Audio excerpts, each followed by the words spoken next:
Thanks a lot. A very good evening to all of you. We have a very interesting panel.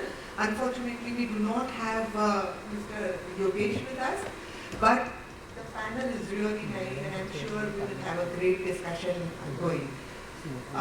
It has been a wonderful day with a lot of discussions on supply chain sustainability, scope 3 emissions, and I think this session on reporting and disclosures is going to end all that discussion, really culminating into this discussion.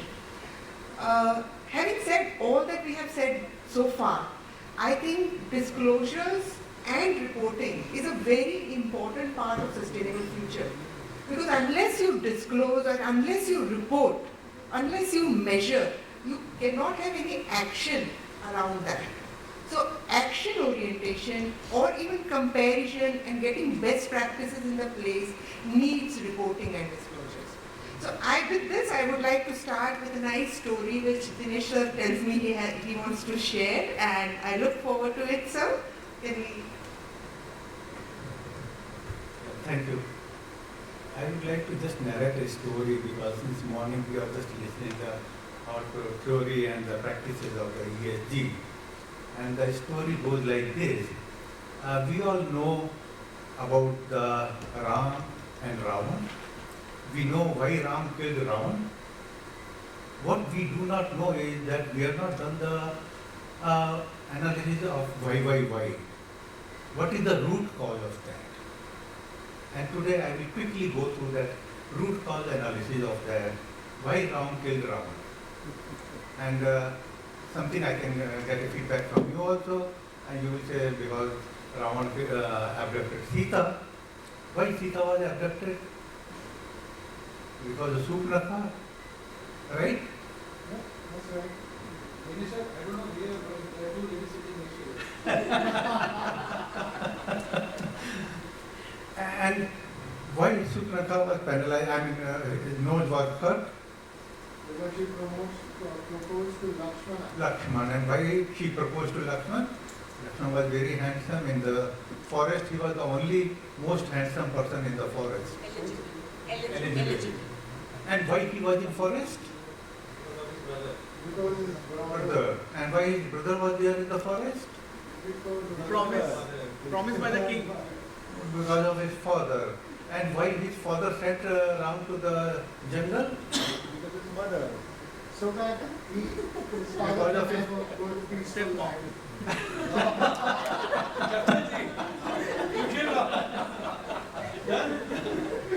Because of Keke. And Keke was having 2 boons from Raja Dasharath. And why she was having that 2 boons? Because she helped him twice or something. She helped him in the war. What help did she provide? The chariot. And what was the problem with the chariot? The keel was not fitted properly. And who supplied the keel? It was a supply chain person.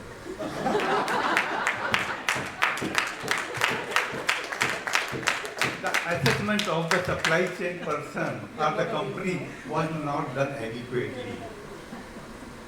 So that was the moral of the story. How important it is to do the assessment of the supply chain. Dinesh sir, we will have a panel next time. And today that assessment is with respect to the ESG. It is not just limited to the quality of that keel, but it has expanded to the ESG.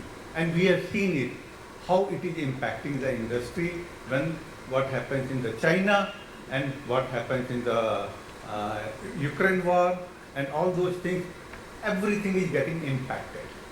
And therefore the supply chain is today the key to all things. Whether you buy a computer or whether you buy a car or whether you buy anything else, everything is dependent on the supply chain. So we just refreshed historical data which goes to prove that it all started during those times. Now we know why And- he is an outstanding consultant. Why Ramayana was born. And and then we come, yeah. And ultimate blame comes from supply chain. The importance comes on the supply chain, not the blame. So if there was reporting and disclosures at that time, maybe this problem wouldn't have been there. The SOPs would have been reported. Okay, so looking at the future of reporting, we are planning to look at it from three lenses: accountability, transparency, and then finally impact. What I suggest is that we start with Raja sir, where he can tell us about the issues and the challenges that you face with respect to these three while you carry on the reporting process. Thank you to the organizers for having me, and thank you for all of those of you who have stayed back and decided to brave the traffic. So just as an introduction, I lead ESG for Geo. We have been reporting on our scope 3 emissions for the last 4 or 5 years or so. What we have done so far is, one, taken on a net zero target, two, set interim targets whereby we have committed to reduce the scope 1 and scope 2 emissions by 3/4 by 2029, and more importantly in the current context we have also said that we will reduce our supply chain emissions by 2/3 by the year 2029. Now that is all against a baseline of what existed in the year 2021, so a distance of 8 years. And in 2021, and which is what I think most people when they are reporting, what they do is they do not have access to data, which is like, the primary challenge that all of us keep discussing. And the standard practice is to start using information from some databases where you find some equivalence and then convert that into, potential estimate for your organization. Now we did that for 2 to 3 years time, but the problem with that is that you cannot make progress towards net zero because those databases, the values will remain standard, right? So if you have made a commitment to reduce your emissions, you have to make a move, but generally data will not be available. Now in our context, we have, roughly around say 2,000 odd suppliers that we have. It is almost sort of impossible to get a handle on every one of those. So you set a target of somewhere around 75-80%. So generally organizations do that. We have set 75 to target, and so with a buffer of 5, we said we will target and assess what is the footprint with respect to around 80% of a supply chain. Now even within that 80%, you still continue to have problems because some of them might be large, some of them might be small, they may not have practices, etc. So what we did is we tried to put them in a BCG matrix where on the one side you have large organizations versus MSMEs, and on the other hand you have higher spend for certain suppliers versus lower spend. So you have like a 2x2 matrix. Now the easiest is the large organizations with large spend. Now these are some of the easier gains that you can quickly get, primarily because they might have established programs, etc. So we try to identify which of those suppliers, what are their current practices, because they have established practices, probably disclosures already. That is an easy to start with set. The second most easiest to deal with is the ones with the low spend with low practices, which essentially means they also sort of go into the parking lot. You may need to come back and visit them at a later point. And then you are left with two quadrants where you have low spend, large organizations. The only possible thing that we could think of doing with those organizations is probably screening through their disclosures. If there is some easy win that you can wean off from their sustainability disclosures, we have taken that. And as far as the small organizations but large spend, which is the set where you have the largest problem that you're trying to tackle, is now the focus area for you. Now within that, some of the solutions that we have identified is there are some standard calculators that are available. For example, SME Climate Hub. SME Climate Hub is purely focused on supporting SMEs in climate reporting and their target setting as well. These are tools which you can introduce to your SME suppliers and get them to, sort of at least build a basic set of footprint. Now that is purely based on values. So SME Climate Hub is primarily based again on spend value because it is very easy for suppliers. For example, let's say if there is business travel involved, instead of trying to monitor who went where, what distance, what mode, what fuel, etc., it becomes much more easier when it is dollar based. But at least it is an established practice for SMEs. Then you are left with a set of smaller suppliers, the SMEs, large spend, who do not have access to resources, who have lesser awareness, who have to sort of be handheld in building their, their capabilities, etc. In that case, I think at the beginning what we're trying to do is getting them access to expertise. They cannot afford some of the larger consulting firms, the big fours, etc., which would do carbon footprinting is something that they cannot support. So we are trying to create an empanelment of people who can work with them, one, to identify, to help them understand what their footprint is, and more importantly, develop an energy profile.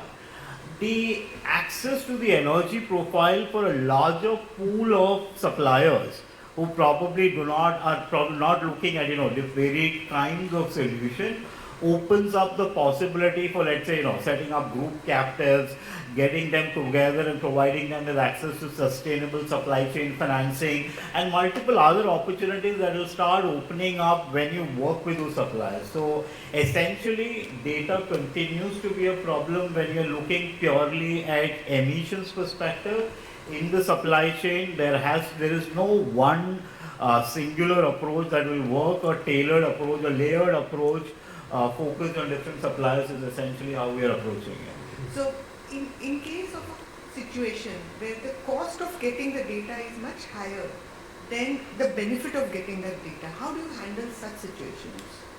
Okay, so that's a very good question because we are sort of in the middle of that battle. One, because like platforms like EcoVadis, etc., we are charging our suppliers also, and then they're charging us a bomb as well, right? So they charge on both sides, and it becomes really difficult to convince the suppliers to be able to do that. In those cases, I think you will have to, one, probably invest your own resources to be able to tackle it differently using, spreadsheets and other things, as long as you have identified what that core set of suppliers is, because that set becomes manageable. If you start with 2,000, it's just impossible. You cannot do it. What we are looking at is a much restricted list because we converted that into layers. So that is one. Second is getting this pool of empaneled, creating this empanelment of specialists. There are specialists in the market. There are people who are interested in providing those resources. There is a cost that we understand that we will have to bear in 2029 if we don't hit the target. We will either end up saying, sorry, we missed the target, which is something that we don't want to do, or we end up buying offsets, which is an absolute waste of money, right? So essentially, that is the trade-off that we're looking at. Invest the resources in developing capacity and getting access to resources for suppliers who otherwise do not have access to those skill sets. So that's essentially how we're working on it. Thanks a lot. So Dinesh sir, since we are talking about data and data issues, and you were involved in the framing of BRSR core, can you tell us something about the genesis? I mean, when you thought of these, what were you thinking about in terms of data availability? Basically, the BRSR originates in National Guideline on Responsible Business Conduct, and whose genesis is from the NVG, National Voluntary Guideline. The work was started in somewhere in 2008. I was member of the drafting committee, and then we came with the NVG and NGRBC. Now, if you look at the basic issue is that when we are fulfilling the requirement of the BRSR, which is based on the NGRBC. None of the corporate looks at NGRBC. As a result of that, they focus only on the reporting framework. And in the reporting framework, it becomes a compliance issue. If you look at the NGRBC, then the approach is very, very different. First thing was that how we decide the 9 principles. Because there are a framework like the ISO 26000, which has 8 principles, 8 areas, and we have the GRI. Then why don't we adopt the same thing? But we saw that we have to identify the principles which are more applicable or the requirement of India. And that's why we focused on the human rights, we focused on the stakeholder engagement, we focused on the development of India, that is the CSR. These are the things that were incorporated. The second was, how should we define the implementation process? An implementation process, you get the best approach in the business excellence model, EFQM model, where the basic focus is on the enablers, 50% weightage is on the enabler, 50% weightage is on the result. The BRSR is only focusing on the results, not on the enablers directly, but indirectly they are asking lot of questions on the enabler, and which people miss. So if your enablers are strong, the result will come automatically.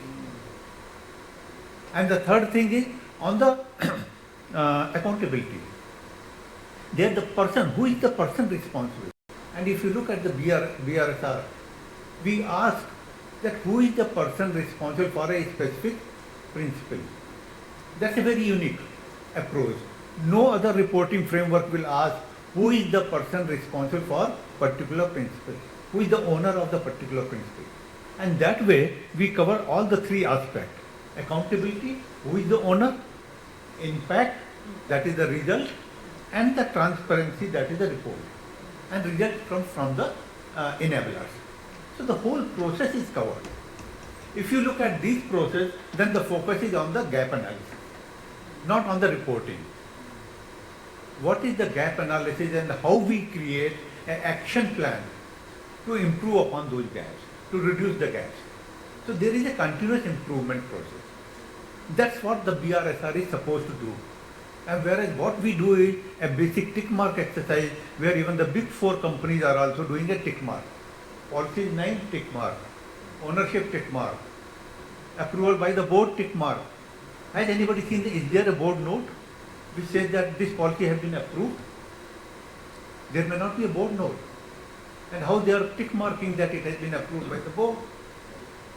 So those are the issues. And with that comes the issue of the data also. Everything gets integrated completely.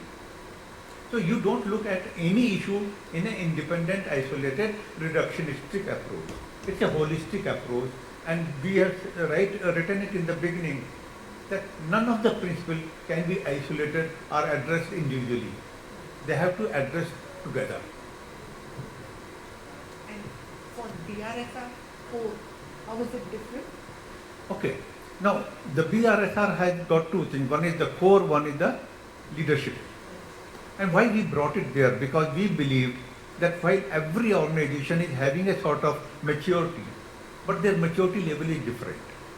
The maturity level of the top 10 organization is very different than the maturity level of the bottom 100 organization among the 1000 organizations who have to write the BRSR report. So for the MSME, for the startup, for the supply chain, how they will start? They will start with the basic, essential indicators. And those big companies who have already matured enough, they can go into the leadership indicator also. So that flexibility was given. And that's how there are 2 parameters, essential indicators and leadership indicators. Thank you, sir. Aparna ji, can you tell us about the role of the directors, the role of the board, specifically the role of independent directors, since you are an independent director on so many boards? Thanks, madam. So it's very interesting, to understand and to know that how this entire thing was conceptualized. And I must admit that it is assumed that once you're part of the board, you already know what this is all about. I think it is absolutely, it would be not right on anyone's part to assume, including people who are on the board, to say that we know it all. So I think it has to start from awareness and education even for board members. So whether it is, external certification, it is some kind of a crash course or whatever, just by virtue of being a director, executive or non-executive on the board, you don't have a halo around your head and you say that you know what it means. So there's education that needs to happen, and only once you are educated can you actually preach to the choir. It's as simple as that. So secondly, there is great amount of confusion and lack of understanding at the management level. So once the board is educated, many progressive organizations, and we all know who they are of course, I would say, way ahead in terms of their understanding and journey on ESG and sustainability reporting. But a lot or majority, I think, in our country, just by the fact that it is mandated for the 1,000 companies, it has started off as a compliance exercise, and I'm aghast, being part of organizations where you have to start with ABC, insist on why this is important. At the same time, I see people rushing nearing the deadline to say we have to submit it, so just get somebody to write the report and submit whatever it is, and then let somebody certify. So there's external verification that happens. I think what people are not understanding, including directors on the board, is the fact that somewhere this is going to catch up. The fact that we're trying to do a catch-up exercise and do what is required bare minimum without really understanding the repercussions and how it has a positive impact as far as financial performance of the company is concerned. Increase in reputation, attraction of talent, all of these which are benefits that proper reporting and understanding of ESG can do for the organization. We're trying to do a checkbox exercise. So, to my mind, it's not only the fact that we have guidelines and somebody needs to write a report and all of that. I think it goes with the board being educated. Simply having an ESG committee, a separate committee on the board, or actually adding it to the audit committee or to the CSR committee doesn't serve the purpose. There needs to be dedicated time and effort to it. In fact, I must admit, in some of the organizations, somebody who's doing CSR and somebody who's doing internal audit, etc., it's an extra role or added up, And when I speak to people, they say, we're really not sure what is expected of us, but this is an additional responsibility that I have to. We have appointed somebody else to actually write the report and somebody who's going to verify the report. So this is exactly how currently it's being run. This is actually, the truth on the ground. Now, on the other side, I must admit that very recently I was very impressed by another organization. And India is primarily an agrarian economy, right? I myself, having worked for Monsanto, now Bayer for many years, met a startup about, they are in existence for about 3-4 years. And they are talking about giving carbon credits to farmers. Okay, they're talking about giving carbon credits, and it's a business in itself, in terms of how do you make that shift from ensuring that you do less chemicals, less pesticides, and you convert to biofertilizers and thereby reduce the carbon footprint through farming, and we will accumulate that as credits, and it will be converted into cash in future. So there are organizations which have made business out of this, and there is great amount of education that is being imparted to farmers and the rural community in especially in North and South India at this point in time. So I think there are baby steps that are being taken, but I think it is very nascent as far as boards are concerned, their involvement is concerned, and we can all sit in a boardroom and nod and say we understand what it means, etc. But I don't think anybody understands the gravity of the reporting issues if not done right. And it's not about who's watching what we're doing, but I think doing it right by understanding well and the consequences of not doing it right. Yeah, I understand. I mean, there is so much of subjectivity in what we are reporting, you know, unlike accountancy where there are numbers. Of course, there are gray areas there, but this entire sustainability reporting has a lot of subjectivity in it, and because of that, we have several frameworks that are there. Globally, if you look at the number of frameworks that have come up with different focus.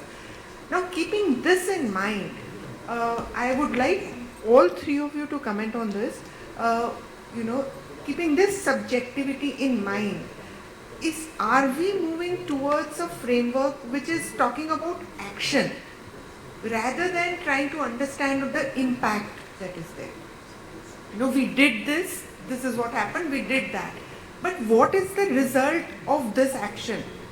Is there a movement towards that, or because of the difficulty in calculation or difficulty in estimation, are we suffering on that count, and the transparency is also suffering as a result? So I want to go first because you know, I was just alluding to that there is action and there is jumping to action, but there is not mindful action. And I don't want to belabor it or, you know, stretch it too far. I'm not saying that everybody is doing it, but I'm trying to say that majority, there is mindful action that is missing, because I think there is just so much fear in terms of the enormity of data, and especially if you talk about scope 3, enormity of data that needs to be gathered, the kinds of frameworks, the reporting methodologies, you know, data accuracy issues, etc. Plus just the entire ecosystem that needs to be mapped. There is fear.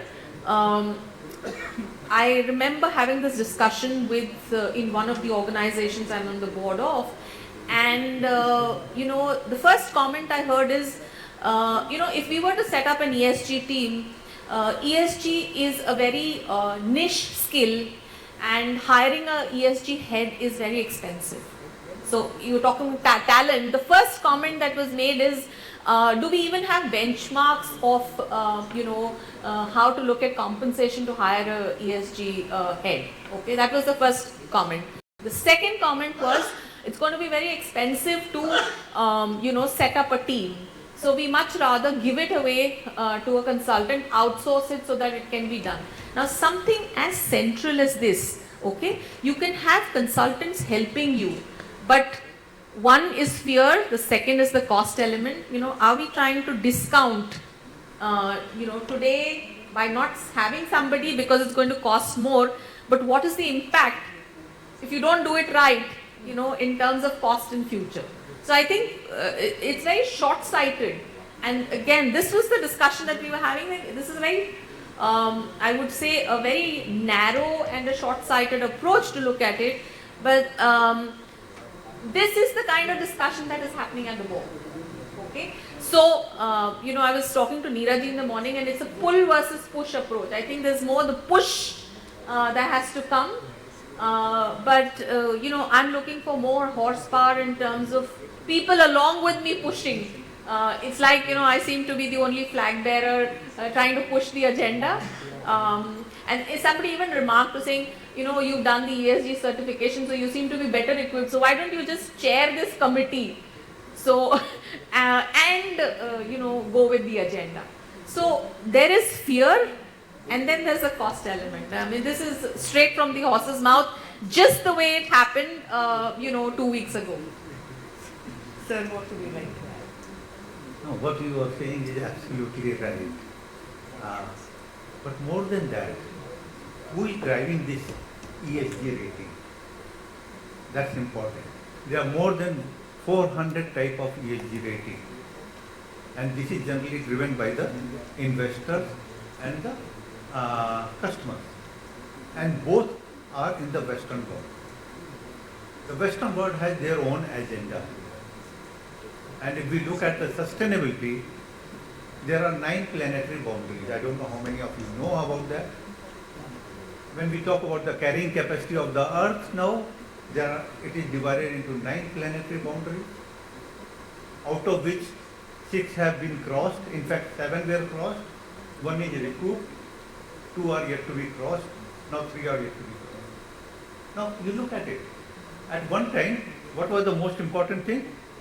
Ozone depletion. And people thought that, the world will not survive because the ozone hole cannot be filled up. And then today it has been filled up. So there is a way out.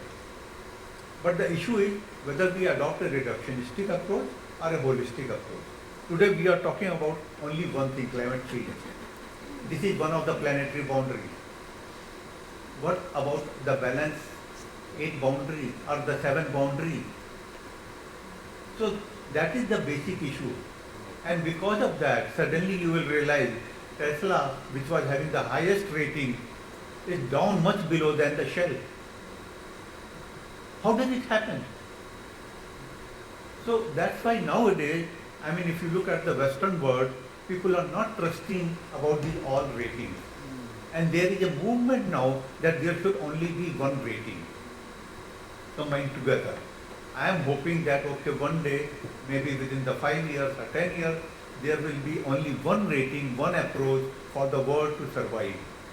And that will tell us, and that sort of a confusion will not be there among the board members, which particular rating we should follow or what should they do.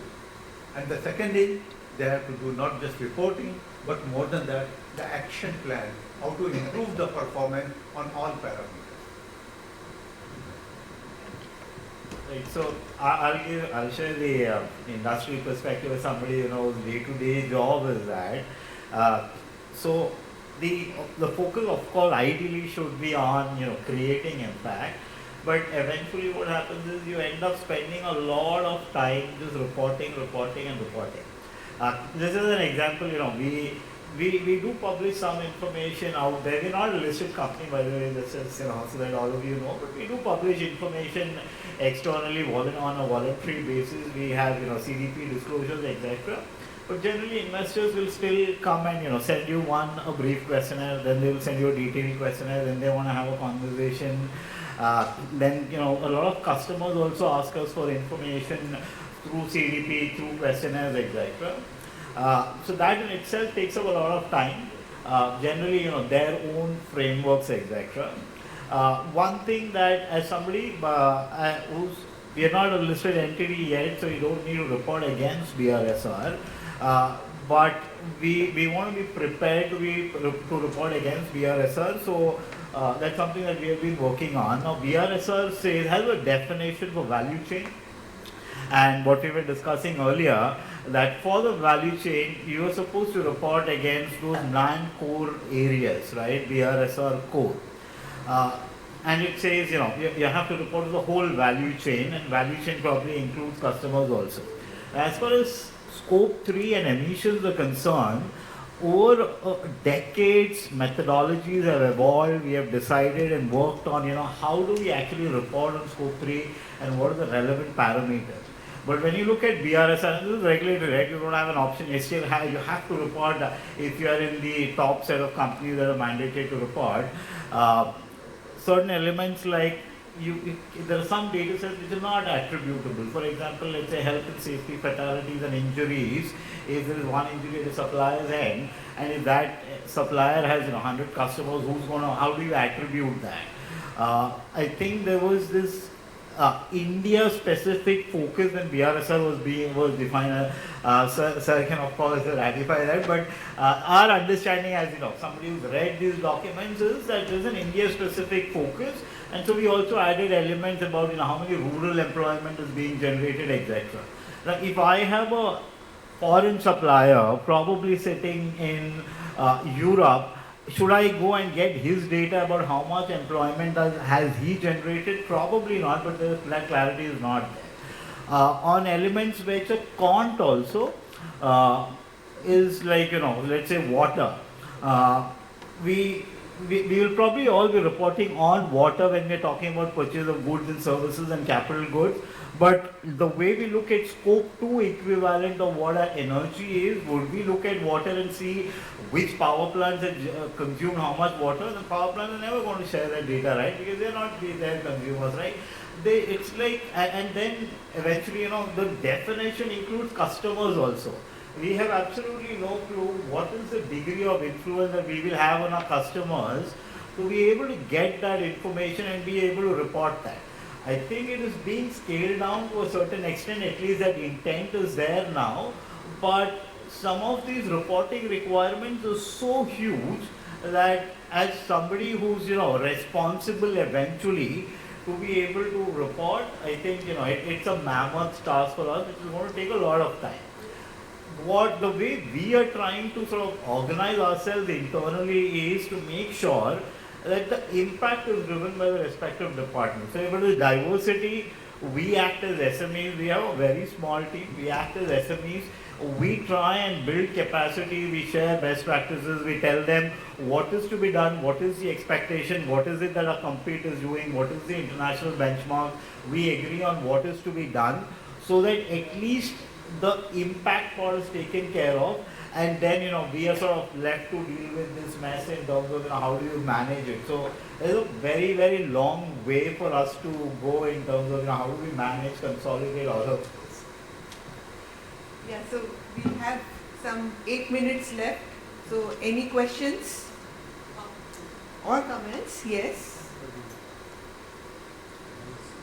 Mike. Yes, please.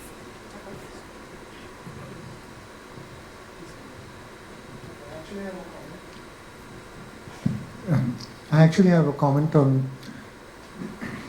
So, firstly, the way we call it is because it is reporting. The tendency, the psychological impact is that you need to report, you need to comply. There are two things which I really want to comment on. I'll do the smaller one first. I think BRSR is. I like BRSR. For a simple reason, it is a progressive framework. We had BRR to BRSR to BRSR core. There is somebody sitting there thinking constantly and trying to stay relevant. It is different as well. If you look at all the other frameworks, you have, like for example, material mapping. Material map is supposed to give you your risks and opportunities. But you look at all the 99.9% of the sustainability reports today that is available. Those risks is identified, but you will not find mitigation anywhere in the report. If you're not going to mitigate, why are you reporting it? I think BRSR cuts out the crap. Just stay focused. So I think that's something which is happening very well.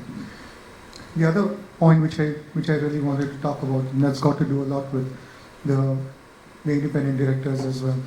One of the reasons why, and this is my opinion, I sit on the board myself, the reason why sustainability, although it's up there on the agenda, but it has not seen its full potential is because, this is my opinion, because I don't think at the top level we are connecting sustainability to the profit motive of the organization. I understand sustainability reporting is non-financial, but an organization exists because of its profit motive. Organizations today did not create climate change. Those who created it don't exist today. If you want the CEOs and the businesses to invest in sustainability, you need to necessarily talk about how sustainability can connect with the profit motive of the organization. Then people will talk, because business understands only one language, and this language of numbers. Like I mentioned earlier as well, we always talk about what ESG, what impact the company has on environment, social income. And that's where the government sits, that's where the regulators sit, which is absolutely fine. But there are investors also who are trying to understand the impact of ESG on the business of the company, and funding has moved decisively towards organizations with strong practices. So your ESG, your sustainability frameworks, ESG frameworks, as of today address one side of it. It does not address the other side as yet. But the day that happens, and the day we connect sustainability practice to profit motive, and in my opinion, there are three areas that sustainability directly impacts. One is risk. That's why the material map is there. It is not just risk, but also opportunities, because risk brings opportunities. That is one. Secondly is a stakeholder. No business delivers on its own. It delivers to stakeholders. Your business continuity depends on stakeholders. Your investors are interested to understand how robust that is. That's why we have stakeholder mapping on the sustainability report. And the third is the KPI in terms of understanding how well are you performing. You look at the best of companies and look at their KPIs. 99.9% you will not find it worth its salt. Unless you're looking at a company like Brambles.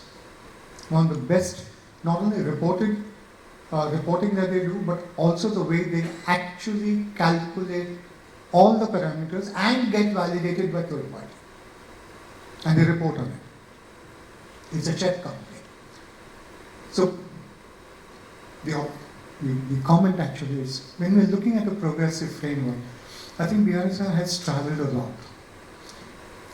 The few more miles that I wish in my wish list is if that is able to connect, and there are traces of it where we are actually talking about the spend. If this can be taken forward and connected to that space, then we are talking about a very effective framework, and we'll be talking numbers and not anything. Anyone, you ask anyone, you say, okay, you're going to start your sustainability practice? Yes. And they are 99% referring to environment only. And in environment, they're probably talking carbon capture and reporting. So it is more of a herd mentality that we're following, and it's more of a compliance thing. But I think through the route that SEBI has taken in terms of BRSR and now BRSR core, if that can grow forward, integrate this aspect, I think will be very different. Very, very good point. Just one comment on that. So, Sure. one challenge I see with BRSR is I think somewhere it doesn't allow you to map material issues for you.